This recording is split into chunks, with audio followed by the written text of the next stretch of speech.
El Congreso colombiano aprueba la polémica reforma tributaria impulsada por el presidente Iván Duque, que recaudaría más de 4.000 millones de dólares para el año 2020. ¿Puede esta iniciativa conseguir la cuadratura del círculo, reactivando la economía y también logrando beneficios sociales importantes? Lo analizamos.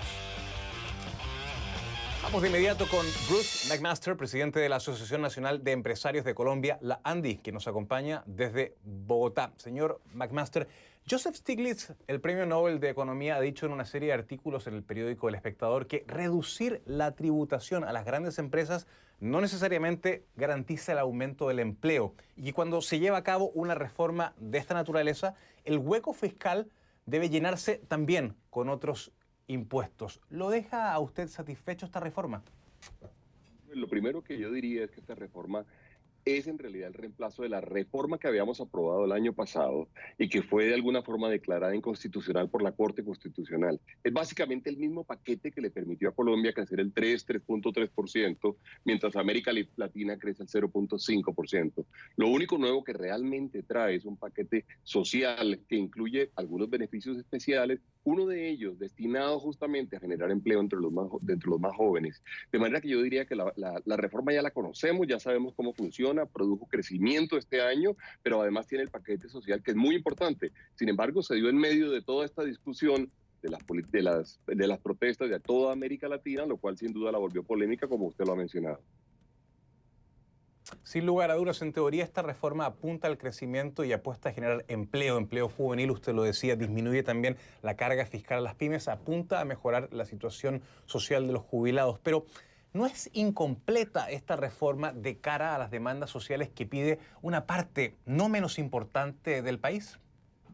No, yo diría que está bien orientada. Los países latinoamericanos, además, en general, tienen una carga muy fuerte hacia las empresas. Y en el caso de Colombia, la carga ha sido, además, verdaderamente irracional. Hemos llegado a niveles que ubicamos en cerca del 71%, mientras un país como Perú, por ejemplo, tiene un dato del 35% en términos de la carga total tributaria. A Colombia le conviene tener más empresas, le conviene tener más actividad empresarial, más actividad de emprendimiento. Solo así vamos a lograr generar mayor empleo. Sin duda, el objetivo número uno tiene que ser generar empleo. Nos preguntamos, ¿cómo se genera empleo? Sin duda, si tenemos empresas que están atraídas y que están interesadas en invertir en nuestro país. Yo diría que el problema realmente, y esa cuadratura del círculo que usted menciona, se refiere más bien al tiempo. ¿Qué tanto nos vamos a demorar o qué tanto se va a demorar esta reforma en generar más empleo formal, que es el que genera más ingresos para la población? Yo diría que sin duda alguna ahí tenemos que tener un poco de paciencia, algunos meses, mientras reacciona la economía.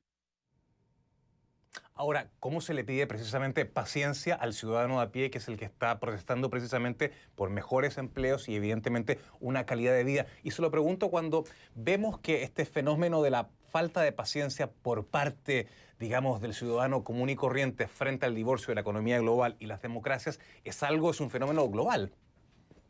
Claro, y yo diría que tiene toda la razón el ciudadano y tiene toda la razón la familia que en un momento dado no tiene trabajo. Sin embargo, el trabajo no se crea de un día para otro. La reducción de la pobreza tampoco se logra por una ley o por un decreto. Uno en realidad la equidad la construye con mucho trabajo. Tiene toda la razón. Por eso nos va a tocar trabajar mucho y nos va a tocar trabajar además quizá con medidas temporales. Nos va a tocar generar empleos temporales o empleos que temporalmente alivien la carga para esas familias. Pero sí, es una de las grandes, sin duda, o uno de los grandes desafíos de las economías, porque muchos de los resultados económicos se toman tiempo en llegar. Yo diría que en este momento la tarea de Colombia tiene que ser generar empleo formal, luchar contra la corrupción, por supuesto, que es parte de lo que además afortunadamente, digamos, se oye en las calles, y por supuesto está el tema de la equidad. Sin duda, y apunto a ese último punto del tema de la equidad, la reforma tributaria que aprobó el gobierno y una inminente reforma laboral aparentemente no serían del gusto de una parte de la clase media, una parte del país que clama para que justamente se reduzca la desigualdad. ¿Cuán importante es que Colombia logre un pacto social para justamente evitar una crisis quizás similar a la chilena? Sí, yo diría que es muy importante y nosotros hemos hecho un llamado por ello. Incluso Alguna vez me tocó a mí trabajar al frente justamente de esas políticas de equidad en Colombia. Y fíjese usted, el índice de desarrollo humano que acaba de publicar Banco Mundial indica que Colombia subió 12 puntos. ¿Es esto suficiente? No lo es. En realidad los retos de América Latina relacionados con la equidad son gigantescos y en eso el mundo nos lleva mucha ventaja, especialmente por supuesto Europa, Estados Unidos, los países nórdicos. Ahí tenemos que trabajar en eso. Yo diría que ese pacto social del cual usted habla, que incluirá por supuesto aceptar todos los desafíos que tenemos por delante, pero también todas las tareas y responsabilidades que todos tenemos por delante, le ayudaría mucho a Colombia y sería, digamos, yo creo que de gran ayuda o de gran ayuda en el trámite que hay que realizar en una sociedad compleja como son las sociedades latinoamericanas. Para terminar, ¿cuán complicada es a su juicio la situación política del presidente Iván Duque de cara al malestar social, de cara, digamos, al futuro del término de su mandato, de la democracia colombiana, de la estabilidad que un país necesita justamente para generar crecimiento?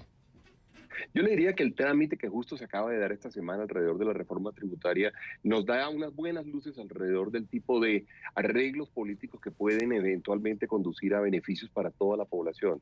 Nosotros, yo le diría como observadores, como ciudadanos, en realidad no estamos tan interesados solamente en la popularidad de un gobierno o en la popularidad de un presidente, estamos interesados en que el país pueda tramitar las grandes reformas y las grandes mejoras de la sociedad. Y para eso se necesitan buenas relaciones entre el Ejecutivo y el Legislativo y yo creo que las luces que hemos recibido y las señales que hemos recibido en estas 2 semanas nos indican que efectivamente el gobierno tiene formas de relacionarse y formas de trabajar conjuntamente cuando se trata realmente de objetivos superiores, como fue en este caso, digamos, recuperar la reforma que habíamos tenido el año pasado, que se había caído por razones constitucionales.